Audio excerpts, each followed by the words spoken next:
할렐루야. 오늘 사도행정 우리가 봅니다만은 제목부터 좀 봅시다. 구원받음이 성령으로 시작됩니다. 우리가 예수 믿고 구원받는 것은 무엇으로부터 시작된다고요? 성령으로 시작된다 말씀하고 있습니다. 특별히 우리가 알다시피 이 사도행정 정말 1장에서 예수님께서 많은 사람들이 보는 앞에서 이제는 구름 타고 하늘로 올려 가시고 있습니다. 그 가운데 물주검 지보하는 성도들이, 많은 백성들이 주님 그 구름 타고 올라가시는 그 모습 속에서 이제는 구름이 싹 가려지면서 우리 예수님이 사라지는 모습이 있습니다. 그런 가운데서 너무나 허전한데 이상하게 하늘에서 들려오는 음성이 있어요. 그것은 우리 주님의 음성이었어요. 너희가 이 예루살렘을 떠나지 말고 예루살렘에서 함께 모여서 내가 약속하신 보혜사 성령을 기다려라 말씀하시고, 너희가 본 그대로 내가 다시 올 것이라고 약속하시는 말씀이 있었습니다. 그래서 우리는 저 하늘을 보면은, 어떨 때는 보면은 참 신기하고 놀라운 모습들을 보면서 야, 저 구름 속에 우리 주님이 다시 오는 것 아닌가, 그런 착각할 때가 있는 구름의 모습을 볼 수가 있어요. 특별히 가을 하늘을 보면은 참 아름답지요. 그 가운데서 구름을 보면서 야, 저 모습이 어쩌면 예수님의 모습이 아닌가 할 정도로 간절히 사모하고 하늘을 쳐다보면은 꼭 주님이 오실 것 같은 그런 느낌들을 우리가 가질 수가 있어요. 근데 주님은 분명히 올라가시면서 내가 이 사도행전 1장에서 약속하시기를 너희가 이 예루살렘을 떠나지 말라고 말씀하십니다. 내가 약속하신 그것을 보혜사 성령을 너희에게 주시겠다. 그러면서 성령이 무엇을 하는가 분명히 우리에게 말씀하신 걸 보게 되죠. 우리가 잘 알다시피 사도행전 1장 8절에서 성령이 너희에게 임하시면, 성령이 너희에게 임하시면 뭐 한다고요? 예, 여기에 뭐 권능을 받고, 권능을 받는데요. 성령이 임하시면 우리에게는 권능을 받는데요. 하늘의 권세를 받는다는 거죠. 이 권능을 가지고 어떻게 해요? 예루살렘과 유대와 사마리아와 땅 끝까지 이르러 뭐 한다고요? 증인이 되리라 얘기합니다. 다시 얘기하면 이 성령 받으면 하늘의 권세를 가지고 땅 끝까지 이르러 뭐 한다고요? 예수 증인 되리라. 우리의 삶의 목적은 어디에 있다고요? 돈을 모으는 데 있는 것이 아니에요. 또 좋은 집 사는 것이 문제가 아니에요. 우리가 사는 것의 목적은 뭐라고요? 정인된 삶을 사는데 우리의 목적이 있다는 거예요. 아멘. 그래서 하나님 앞에 가면은 무슨 상이 있다고요? 자랑의 멸류관이 있어요. 영광의 멸류관이 있다는 거예요. 아멘. 그 자랑, 네가 많은 영적 열매를 맺었구나. 그것이 하나님 앞에 가장 가치 있는 멸류관인 줄 믿습니다. 그래서 이들은 하나같이 예루살렘을 떠나지 않고 1장에 보니까 마가의 다락방에서 몇 명일까요? 여러분들 이 1장, 사도행전 1장 오늘 여기에 보면은 7절인가요? 그게 보면 120명이 함께 모여서 마가의 다락방에서 13절에서 보니까 그렇게 돼 있죠. 12절 위에서 보면은 제자들이 감남원이라 하는 산으로부터 예루살렘으로 돌아오니 이 산은 예루살렘에서 가까워 안식일에 가기에 알맞은 길이라. 들어가 그들이 유하는 다락방으로 올라가니 그게 11제자들이 올라가고 있어요. 그래서 14절에 보니까 여자들과 예수의 어머니 마리아와 함께 예수의 아우들과 더불어 마음을 같이하여 오로지 뭐 했더라? 기도했더라. 아멘. 기도하고 있어요. 기도하고 있어요. 그런데 그 기도에 강력한 하나님이 역사하시는데 어떻게 역사하시는가? 오늘 1절 여러분들이 보시기 바랍니다. 2장 1절 오순절날이 이미 이름에 그들이 다 같이 한 곳에 모였더니 그들이요 하루 이틀 해서 10일 동안에 마가의 다락방에서 그들이 하나님 앞에 간절히 목적 하나가 있었어요. 무슨 목적일까요? 약속하신 성령 보혜사를 기다리는 그런 간절한 기도 모임이 있었다는 거죠. 오순절이 무엇인가? 오순절, 이것은 상당히 의미가 있어요. 6월절이 지나서 77일이 49, 7주간 지나서 그 다음 하루를 안식일이 두 번 겹치니까 그 다음 날을 오순절이라 해서 이 오순절 날 강력하게 하나님께서 은혜의 선물을 주시는 거죠. 오순절 날 이름에 그들이 다 같이 한 곳에 모였다. 한 곳이 어디에 있을까요? 앞에서 얘기하는 마가의 다락방에서 뭐 했을까요? 그들이 기도할 때에 놀라운 변화가 있어요. 2절 같이 합니다. 시작. 호련히 하늘로부터 급하고 바람 같은 소리가 있어 그들이 앉은 온 집에 가득하니, 거기에서 간절히 기도했던 그들에게 무슨 소리가 들려요. 무슨 소리입니까? 바람 같은 소리. 어떤 소리일까요? 아마 휘감는 소리일 것 같아요. 강력하게 쏟아지는 소리일 것 같아요. 여러분들이 바람이 강력하게 태풍이 불 때 어떤 소리가 나죠? 하는 소리가 들리는 것처럼 하늘에서 강력한 호련이 보니까 하늘로부터 급하고 강한 바람, 회리 바람이 부는 모습을 보게 됩니다. 그리고 그 온 집에 가득하더라. 모든 사람들이 듣더라는 거죠. 그와 동시에 변화되는 모습인데 보니까 어떻게 했습니까? 마치 불의 혀처럼 갈라지는 것들이 그들에게 보여 불의 혀처럼 그들의 입이 하나님 주세요 주세요 주세요 우리에게 약속한 성령을 주시옵소서 했는데 이상하게 그 소리가 불의 혀같이 갈라지는데 놀라운 일이 있네요. 각 사람 위에 하나씩 임하여 있더니 그들이 다 성령의 충만함을 받더라는 거죠. 4절 우리 같이 볼까요? 시작. 그들이 다 성령의 충만함을 받고 성령이 말하게 하심을 따라 다른 강은 언어들로 말하기를 시작하니라. 그러니까 성령의 충만을 받고 나니까 그들이 입이 이상하게 프랑스 말이 나오고 또 영어가 나오고 그리스 말이 나오고 중국 말이 나오고 또 일본 말이 나오고 다양하게 이 다른 다른 언어 했는데 언어들이라 했는데 다른 방언들이 말하기 시작하더라는 거죠. 그러니까 각자 강력하게 기도하는데 불의 해같이 입에서 달달달달달 하는데 그 소리가 다 다르게 들리는 거죠. 그랬을 때 여기에 보니까 오순절날 그들이 약속한 그 강력한 그 하나님 앞에 기도할 때에 그들의 모습과 현상이 달라지는데 모두가 무엇을 충만하더라? 다 성령의 충만함을 받더라. 저와 여러분들도 기도할 때에 성령의 충만을 받는 삶이 되기를 주의 이름으로 축복합니다. 우리가 금요 기도회 때는 무엇보다도 우리에게 영적으로 충만함을 은혜를 받아야 될 줄 믿습니다. 왜 성령의 충만을 받아야 될까요? 성령 충만이 무엇일까요? 성령의 기름 부으심, 성령의 충만함은 성령을 받는 것은 단회적으로 우리가 한번 예수를 믿을 때에 성령이 우리에게 들어와서 믿어지게 하는 은혜가 있게 될 줄 믿습니다. 그러나 성령 충만은 무엇일까요? 성령 충만은 계속적으로 끊임없이 이루어지는 그 은혜를 공급받아야 될 줄 믿습니다. 근데 이 성령 충만은 계속적인 부분이에요. 연속적으로 우리가 자동차를 몰고 또 어디에 가야 충만함을 받을 수가 있죠? 주유소에 가야 거기에서 채워짐이 되는 거죠.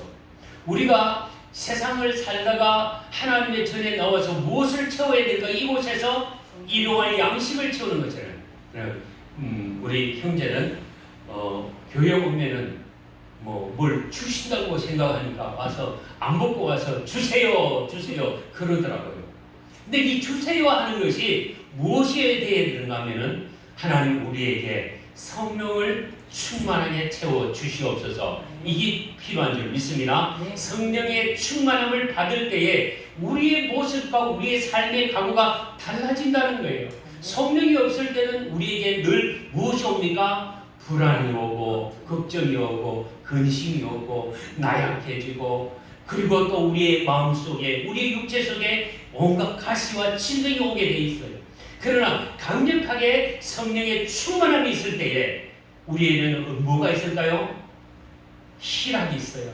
기쁨이 있어요. 감사가 있을 줄 믿습니다. 그래서 이 성령 충만이 우리에게 있을 때는 어떤 어려움이라도 아이고 어떻게, 그게 아니라 늘 거뜬히 이겨나가는 힘과 용기를 받게 될 줄 믿습니다. 그래서 성령 충만을 사모하는 거죠.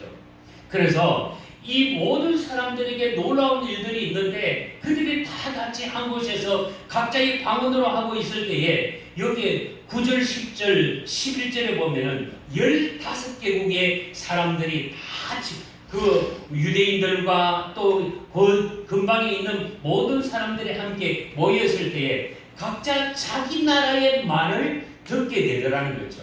방언을 듣게 되면서 이해가 되고 함께 기뻐하는 일들이 있더라는 거죠. 그런데 이 모습을 보십시다. 12절을 보니까 다 놀라며 당황하여 서로 이르되 이 어찌된 일이냐 하며, 그렇죠. 내가 한국말을 하는데 아유 뭐 저 다양하게 중국 사람은 중국말로 이해가 되고 일본 사람은 일본말로 이해가 되고 영어하는 사람은 영어로 다 이해가 되더라는 거예요. 그러면서 사람들이 우와, 여기 15개국에 있는 많은 사람들이 각자 자기의 방언으로 자기 나라의 언어로 다 이해를 하고 있는데 이 어찌 되니까 놀라는 거죠. 그런데 그럼에도 불구하고 어떤 사람은 그들이 하는 모습이 다다다다다 하고 그들의 모습이 이상한 소리가 나오고 할 때에 그 모습을 전혀 믿지를 않으니까 어떤 소리 있는지 13절 자 봅시다. 13절을 보니까 어떤 이들은 조롱하여 이르되 그들이 세술에 취하였다 하더라. 뭐 했더라는 거죠? 조롱했다는 거예요. 조롱한다는 건 뭡니까? 실성했다는 얘기고, 그러니까 여기에 이 사람들이 함께 방언을 하고 은혜 받았다고, 그리고 이 사람들에게 할렐루야 하고 아주 강력한 힘을 가지고 그들이 기뻐하고 뛰는 그 모습을 보면서 여기에 믿음이 없는 사람들을 뭐라고 봅니까? 실성한 사람들로 보더라는 거죠. 조롱하는 사람들로 여기더라고요. 우리가 예수 믿고 구원받으세요 하면은 어떤 사람들은 뭐 하더라? 조롱하고 있다는 거예요. 하나님이 어디 있느냐? 예수 마지막 종말의 때가 어디 있느냐? 아예 믿지 않고 반론을 제기하고 전혀 부정하는 그런 사람들의 모습을 보게 되죠. 우리가 여기서 가만히 볼 때 적극적일 때는 사태질하죠. 하나님이 어디 있느냐? 하나님을 보여주면 내가 믿겠다고 적극적으로 항의하고 반대하는 사람입니다. 소극적일 때는 어떻습니까? 이 소극적일 때는 바빠 죽겠는데 어떻게 교회 갑니까? 어떻게 예수 믿습니까? 나 그런 턱이 없어요. 그러면서 전혀 소극적인 사람은 전혀 관심이 없다는 거예요. 그러면서 아이고 한편들은 정신 나간 사람들이 참 많구나 그렇게 생각한다는 거죠. 여기에 보니까 13절이 가장 중요한 것은 어떤 이들은 조롱하여 그들이 세술에 취했다. 술 취해가지고 흥얼거리는 그 모습으로 보이더라는 거죠. 그런데 오늘 분명히 우리에게 14절 같이 봅니다. 14절에 보니까 베드로가 열한 사도가 서서 소리를 높여 이르되 유대인들과 예루살렘에 사는 모든 사람들아 이 일을 너희로 알게 할 것이니 내 말에 귀를 기울이라. 여기에서요 강력하게 성령에 충만하고 또 여기에서 가장 그러니까 연장자 사도들 가운데서 나이가 누가 많다고요? 예, 베드로가 가장 나이가 많은 사람이에요. 그러니까 앞에 쭉 여기에 쭉 서서 많은 사도들이 몇 명 있다고요? 11사도가 이렇게 쭉 섰어요. 그 대표로 누가? 베드로가 섰다는 거죠. 우리가 이번에 볼 때에 대통령 선거 하기 전에 시국 선언도 하고 또 지지 선언도 하고 막 단체에서 변호사 단체 무슨 단체에 서서 지지 선언을 할 때 보니까 앞에 쭉 서잖아요. 그처럼 서고 대표자 한두 명이 나와서 자기가 어떻게 해서 우리가 누구를 지지합니다. 김문수를 지지합니다. 이재명을 지지합니다. 그러면서 쭉 앞에 자기의 의논들을 함께 이렇게 많은 사람들을 바라보면서 하게 되죠. 여기 보니까 유대인들과 예루살렘에 사는 모든 사람들아, 그러니까 예루살렘에 모인 모든 사람들 앞에 바라보면서 11사도가 쭉 나열에 서서 대표자로 11사도 가운데서 베드로가 설교하는 거예요. 설교. 여기에 설교할 때 어떤 설교입니까? 여러분 사랑합니다. 제가 하고 싶은 말이 있는데요. 그렇게 하는 것이 아니라 여러분 들으세요. 내 말에 귀를 기울이세요 하고 뭐라고요? 소리를 높이더라고요. 그러니까 성령 받은 사람은 어떻게 되더라고요? 담대하게 되더라고요. 아멘. 성령 받은 사람들은 예수님을 전가할 때요. 예수 좀 믿어주세요. 예수 좀 믿어주세요. 그게 아니라 예수 믿고 구원받으세요. 선포하게 되더라는 거죠. 아멘. 그러니까 소리 높여 하는 말은 내 말에 귀를 기울이세요. 이것은 분명한 겁니다. 하나님의 뜻입니다 하고 예언하는 하나님의 소리를 전하는 거죠. 여기 중요한 것은 이 베드로가 설교하는 내용은 그저 조용 이론적으로 감정적으로 그렇게 설교하는 것이 아니라 강력하게 하나님의 말씀을 가지고 선포하는 거예요. 오늘 우리가 예배 드릴 때에 이 목사님은 원고에 얽매여 가지고 그렇습니다. 줄줄 원고를 읽어내리면은 아마 원고를 가지고 줄줄 읽어낸다면은 많은 사람들이 한 5분 정도 듣다가 어떻게 해요? 줄까요? 꾹꾹꾹꾹 졸고. 그러나 여러분들의 얼굴을 쳐다보면서 같이 묻고 대답하면서 강력하게 내 말에 귀를 기울이죠. 이것을 하나님의 말씀입니다. 그렇게 선포되어야 설득력이 있고 이해될 줄 믿습니다. 네. 그래서 오늘 그 주 계로는 여러분 이 일을 너에게 알게 하리니 이 일이 뭡니까? 앞에서 방언하게 되고 기뻐하면서 그들이 다 듣게 되고 희한하게 그들의 입에서 방언이 나오니 이 일들에 대해서 자세히 설명한 거죠. 이것은 그냥 우연한 일이 아니라는 거죠. 그래서 베드로가 설교합니다. 내 말에 귀를 기울이십시오 하면서 15절 여러분 같이 읽을까요? 시작. 때가 제3신이 너희 생각과 같이 이 사람들이 취한 것이 아니라 이 사람들이 취한 것이라 뭐라고 얘기했어요?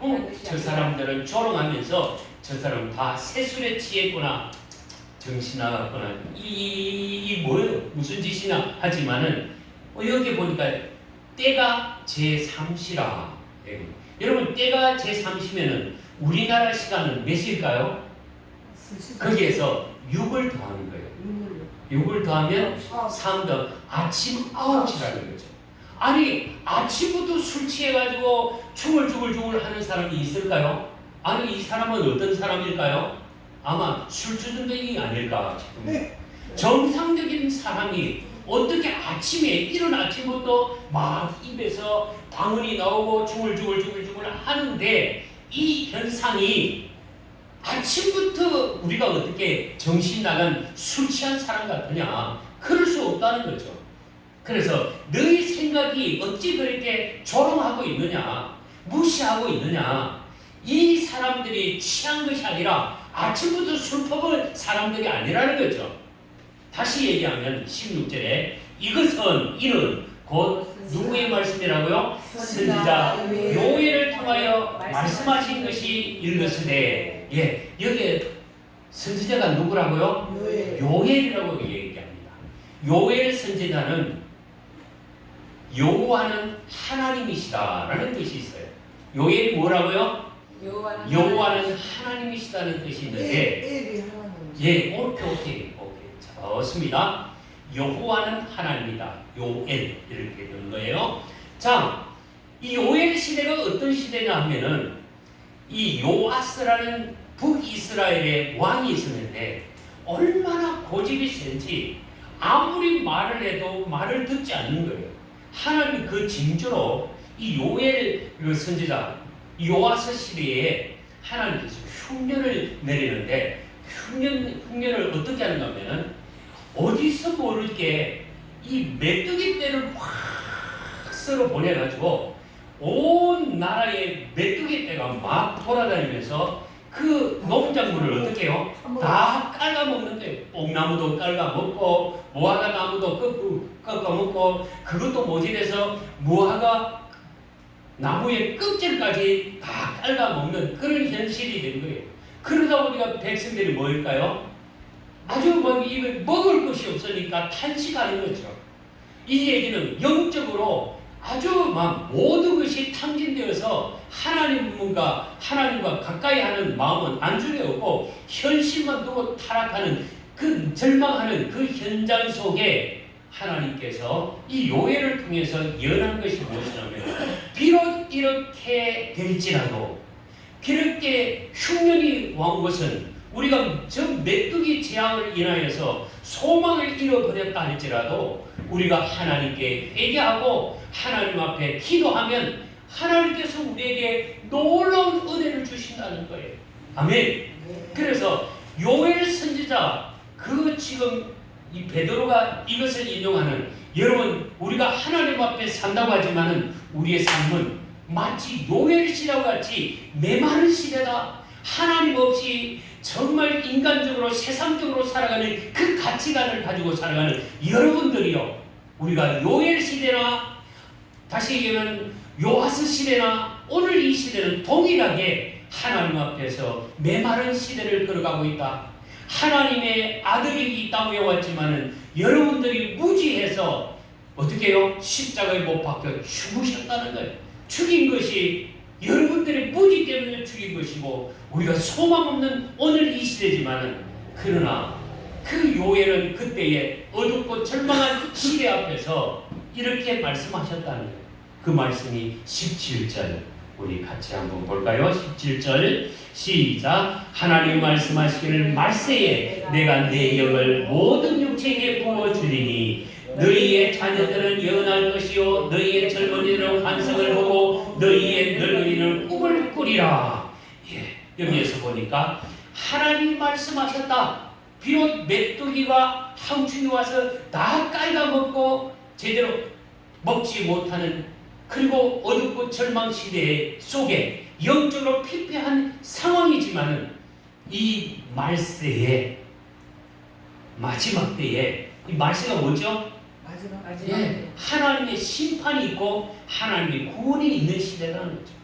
여러분 아침에도 얘기했습니다. 구원과 심판은 동전에 뭐라고요?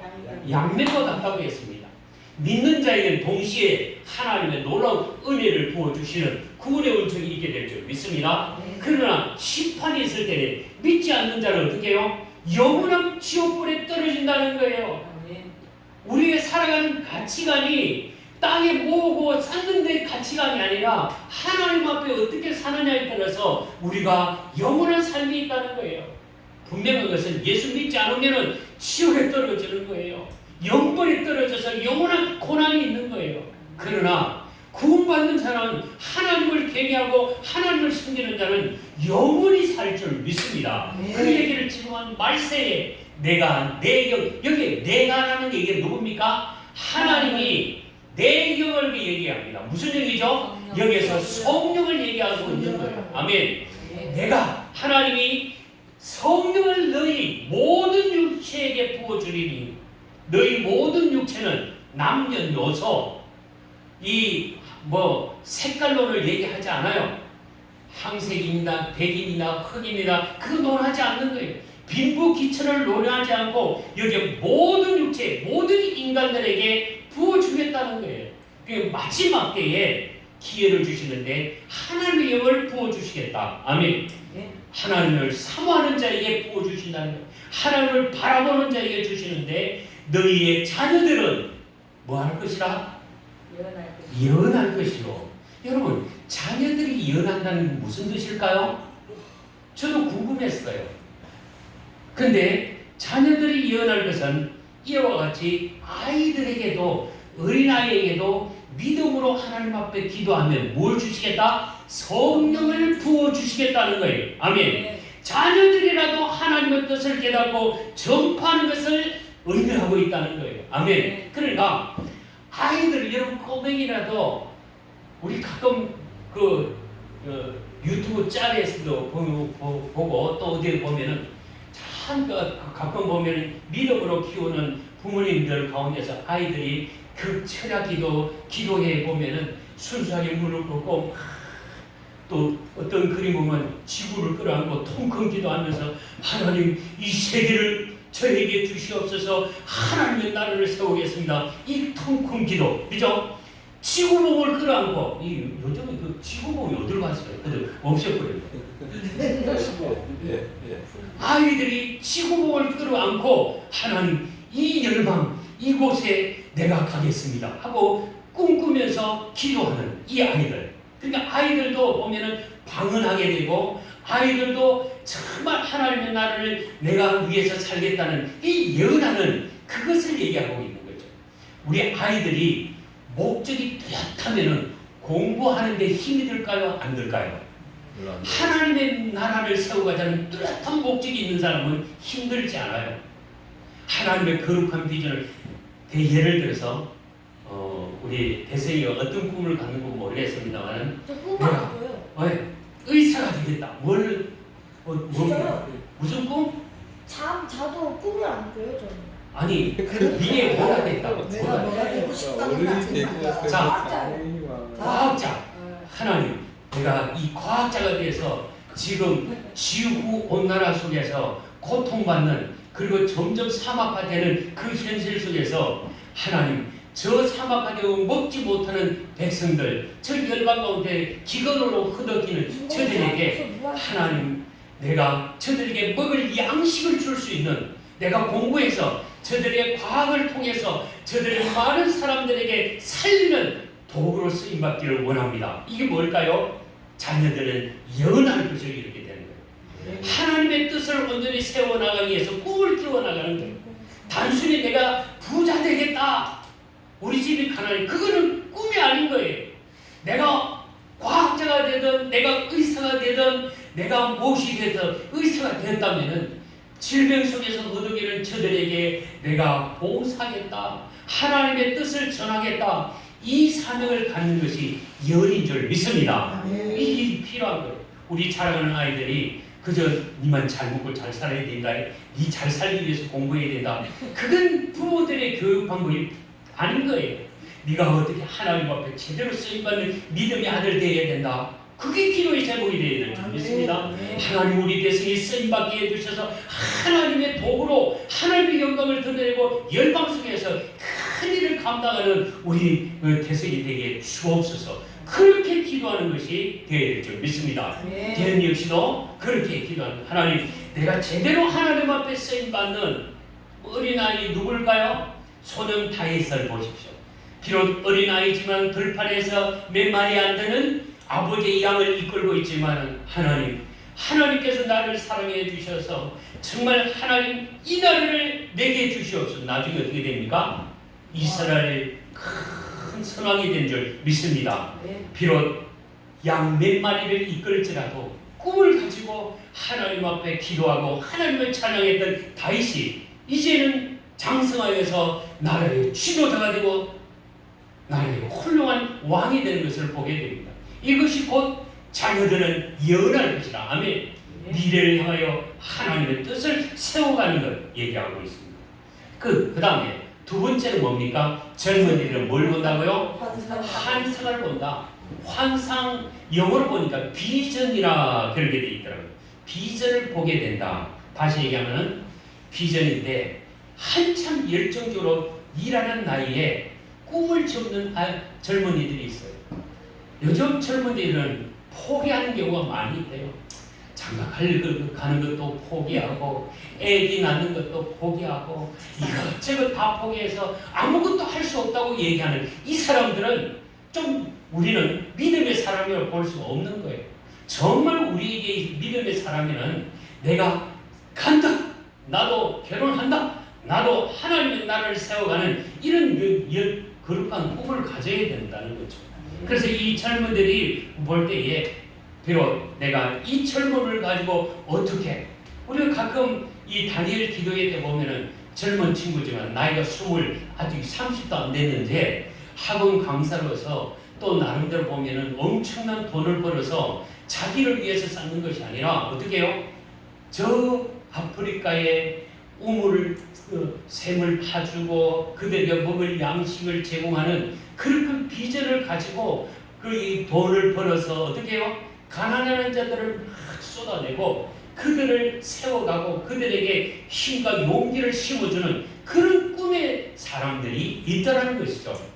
비록 여기에서 볼 때에 정말 우리가 이 청년들은 이 기후 변화 속에서 이 대재앙 속에서 우리 젊은들이 해야 될 일이 뭘까요? 저 태양빛을 이용해서 어떻게 어두워져가는 이 지구촌을 살려야 될 것인가를 생각해야 됩니다. 자연 에너지를 가지고 정말 식물을 거두고 요즘 보니까 이 농사도 그저 비 올 때의 농사도 그게 아니라 사시사철 비닐하우스를 통해서 기후를 맞추고 거기에서 때로는 수중 재배를 통해서 사시사철 물 딴다고요? 딸기를 따내고 또 그 재배를 통해서 한겨울에도 수박을 따내고 그런 연구를 하는 모습을 보이죠. 이 도전이 나이든 어른들에게는 없더라는 거죠. 젊은이들은 어떻습니까? 실패 속에서도 그것을 기후를 온도를 조정하고 빛을 조정해서 한겨울에도 딸기를 따내고 수박을 따내는 그런 모습을 볼 수가 있지 않습니까? 그와 마찬가지로 우리 젊은이들이 내가 이 많은 꿈을 꾸되 내가 죽어가는 영혼들을 살리기 위해서 하나님의 영광을 드러내기 위해서 해야 될 일 무엇인가를 생각하는 그것이 환상입니다. 아멘. 하나님의 거룩한 나라를 꿈꾸면서 하나님의 뜻을 이루어가는 그 환상을 볼 수 있어야 될 줄 믿습니다. 늙은이들은 뭘 본다고 그랬어요? 그 다음에 꿈을 꾸리라 했습니다. 여러분 늙었다고 이 나이에 뭘 할 수 있겠어요? 아니요. 나이가 중요하지 않다라고요. 나이는 숫자에 불과하다. 시작. 나이는 숫자에 불과하다. 그런 노래가 있잖아요. 사랑하기에 딱 좋은 나이. 사랑하기에 딱 좋은 나이가 언제라고요? 딱 좋은 나이. 어? 성장하기 딱 좋은 나이. 비록 나이가 많다고 해서 우리가 불가능하다고 꿈을 저버리면 안 된다. 이 늙은이들은 꿈을 꾸리라 할 때에 보십시다. 성경에 보니까 아브라함 보십시오. 75세가 되고 부인은 65살인데 하나님 아무리 장가를 가서 아기를 얻고자 하지만 아기를 얻지를 못했어요. 그러나 하나님의 말씀을 붙들고 약속의 그 말씀 붙들고 나갔을 때 그 약속의 땅 가나안 땅에서 하나님 백세에 누굴 주셨어요? 이삭을 얻게 되는. 그러니까 나이 많다고 해서 소망이 없다 그것이 아니더라고요. 아브라함을 보십시오. 아브라함은 꿈을 꾸면서 하나님 말씀 붙들고 이루신 줄 믿습니다. 뿐만 아니라 모세를 보십시오. 하나님 이 80세 내가 젊은 나이에 하나님 앞에 일하고자 했지만 그때는 하나님 안 썼잖아요. 내가 이 땅에서 정말 양과 함께 40년을 보낸 이 미디안 광야에서 내가 무슨 힘이 있습니까? 나는 안 됩니다 할 때에 하나님은 내가 너와 함께 하겠다. 지금 고통받는 내 백성들 이스라엘 백성들을 위해서 네가 나가야 된다고 말씀하실 때에 그는 하나님의 꿈을 가지고 이루신 줄 믿습니다. 뭘요? 민족을 구하는 꿈을 가지고 이 모세가 일어선 나이가 얼마라고요? 80세였어요. 그리고 뿐만 아니라 여호수아와 갈렙 볼 때에 갈렙은 나이 86세지만은 그 가나안 땅에 가장 억센 누구요? 가장 강한 나라 그 산지를 향하여 자원해서 아무리 크게 보니까 힘세고 신무기를 가지고 있는 그 강한 나라가 앞에 버티고 있다 할지라도 86세 된 누구요? 갈렙이 그 땅을 내가 일어서겠습니다. 새파란 젊은이들이 내가 저거 당첨되면 어떻게 하지? 저거 어떡하지? 그렇게 했는데 두렵고 걱정할 때에 늙은 할아버지 이 갈렙이 보십시오. 제가 가겠습니다. 그러고 있잖아요. 이 갈렙은 하나님의 거룩한 꿈속에서 용기를 얻고 일어선 줄 믿습니다. 그래서요 그게 이 갈렙이 일어섬으로 말미암아 에브라임을 차지한 줄 믿습니다. 그거 보십시오. 나이가 많다고 해서 낙심하고 포기하는 것이 아니라 저도 이 설교를 하면서 김목사야 이 봐라 늙은이들의 꿈이 있는 아브라함과 모세와 그리고 이 갈렙을 보면은 네가 느끼는 게 없냐? 네가 나이가 많다고 아니야. 지금이라도 네가 성령의 의지에서 믿음으로 꿈꾸고 일어선다면은 하나님의 나라는 그 짧은 기간 동안에 놀라운 일이 일어날 줄 믿습니다. 이런 용기를 저와 여러분이 가지시길 주의로 축복합니다. 그래서 그때의 18절 한번 봅시다. 시작. 그때에 내가 내 영을 남들과 여종들에게 부어주리니 그들이 예언할 것이요. 확신을 갖는다는 거예요. 그때에 마지막 때에 오늘 이 시대가 어떤 시대입니까? 마지막 때예요. 처처에 전쟁이 있고 기근이 있고 재난이 있고 원래도 이 한여름 이제 어떤 재난이 있을지 모르겠어요. 지금 이 때가 뭐 벌써 이제 완전한 여름철인 것 같아요. 이게 벌써 30도가 넘는 그런 시점에 와 있을 때에 벌써 6, 7, 8, 9 이 4개월 동안에 어떤 재난이 우리 앞에 있을지 모르겠어요. 참을 이때에 하나님께 우리의 유일한 소망은 무엇일까요? 성령님이 우리에게 임하실 때 어떤 재난과 어려움이 있더라도 그들이 이겨나갈 줄 믿습니다. 두려워할 것도 없다는 거예요. 오직 우리에게 뭐만 있으면 성령이 있으면 우리에게는 능력은 하나님께서 우리에게 주실 줄 믿습니다. 그 근세로 아무리 힘든 재난과 어려움이 있다 할지라도 다 극복하고 일어설 줄 믿습니다. 그래서 19절에 보니까 또 내가 위로 하늘에서는 기사를 아래에서는 땅에서는 징조를 베풀리니 곧 피와 불과 연기로다. 피, 불, 연기 이것은 뭘 얘기할까요? 심판이 있게 될 것이다. 19절과 20절을 보면 분명히 이 땅이 어떻게 재난이 임할 것인가를 얘기하고 있어요. 20절 보십시다. 주의 크고 영원한 놈이 이르기 전에 해가 변하여 어두워지고 달이 변하여 피가 되리라. 여러분 예수님이 십자가에 못 박혀 돌아갔을 때에 그 하늘에 쨍쨍 내렸던 빛이 비쳤던 그 개나지 어떻게 해요?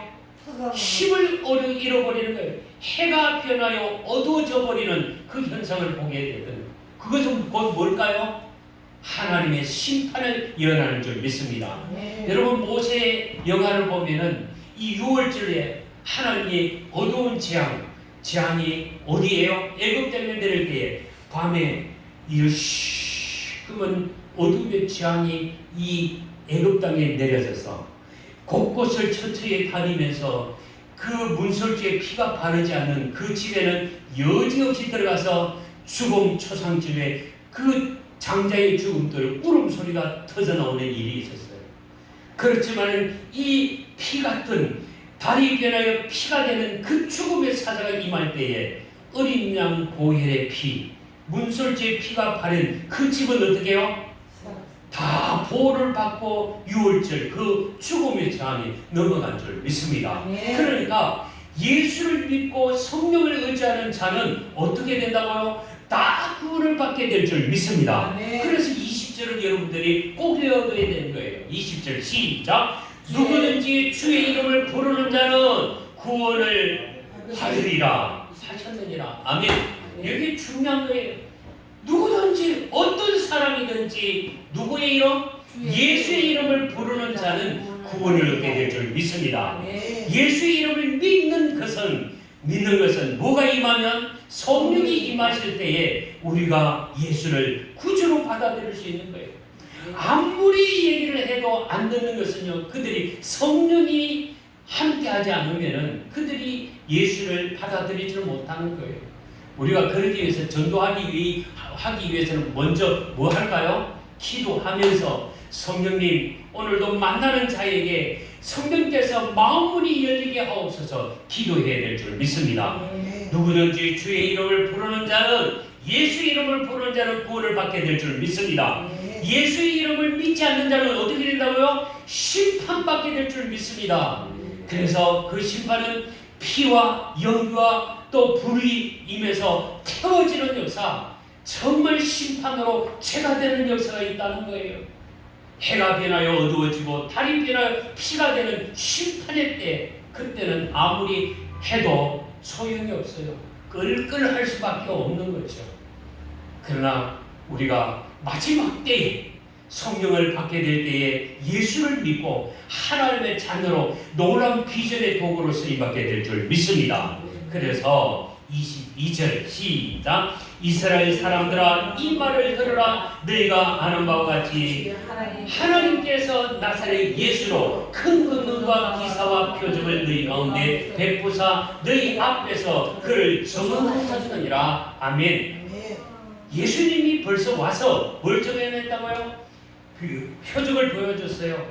눈먼 자를 눈뜨게 하시고 듣지 못하는 자를 듣게 하시고 앞을 못 보는 자를 보게 하시고 죽은 자를 살리게 하시는 큰 권능과 기사 표적을 이미 주님께서 행하신 줄 믿습니다. 그보다 큰 권능이 무엇이냐면은 사망 근세를 이기시고 십자가에 못 박혀 죽으시고 부활하셔서 우리 가운데서 함께 하시는 것을 증언하는 이 일이 결코 술 취한 것이 아니라는 거예요. 아멘.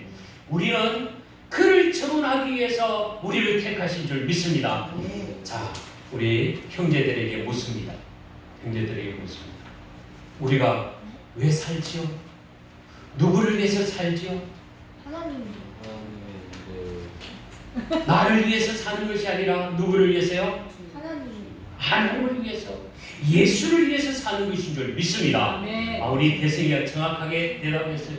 내가 사는 이유는 하나님을 위해서 사는 것입니다. 예수를 위해서 사는 것이에요. 그렇게 살면 어떻게 된다고요? 구원받게 된다는 거예요. 이 구원받게 되는 것은 성령이 우리에게 들어오셔서 믿어지게 하심으로 우리가 하나님의 자녀된 줄 믿습니다. 내가 아무리 믿으려고 하지만은요, 믿지 못하는 것은 성령이 내 안에 들어오지 않으니까 이해되지 않고 해석되지 않는 거예요. 성령의 역할이 무엇이냐 합니까? 말씀이 깨달아지고요, 말씀이 이해되게 하시고요, 말씀 앞에서 내가 꺼부러지고 순종하게 된다는 거죠. 그래서 내가 잘못 살았구나, 내가 성령님을 의지하고 정말 그분을 의지하고 말씀을 볼 때에 그 말씀이 꿀송이같이 들려줄 줄 믿습니다. 그래서 언제나 성령님이 내 안에 들어오시면은 나는 어둠의 근세를 이길 수 있어요. 다시 정리합니다. 성령이 너희에게 임하시면 무엇을 받는다? 권능을 받는다. 하늘의 근세를 받는 거예요. 그 근세를 가지고 뭐한다? 마지막에 예수를 증거하는 삶이 될 줄 믿습니다. 우리의 삶의 가치는 영혼을 살리는 데 있는 거예요. 내가 잘 먹고 사는 데 목적이 있는 것이 아니라 내가 사는 목적은 예수를 증거하는 목적이 있어야 될 줄 믿습니다. 오늘 베드로가 강조하는 것은 뭐냐면은 그 십자가에 못 박히신 예수님이 큰 권능을 행하셨는데 이제는 믿는 자에게도 그런 권세와 권능을 주셨다는 거예요.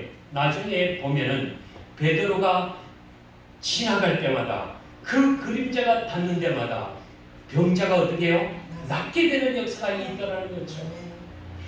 그리고 베드로가 말씀을 선포할 때에 그 말씀을 듣는 모두가 변화되고 하루에 3,000명, 5,000명 변화의 역사가 있어서 초대교회가 선 줄 믿습니다.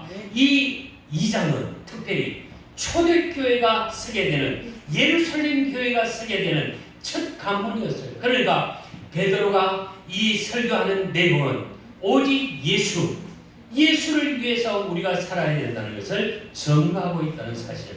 우리의 목적 정리합니다. 우리는 왜 삽니까? 누구를 위해 삽니까? 자, 대선이 다시 묻습니다. 우리는 누구를 위해서 산다고요? 예수님이요. 예수님을 위해서 삽니다. 오늘 박수 치겠습니다. 잘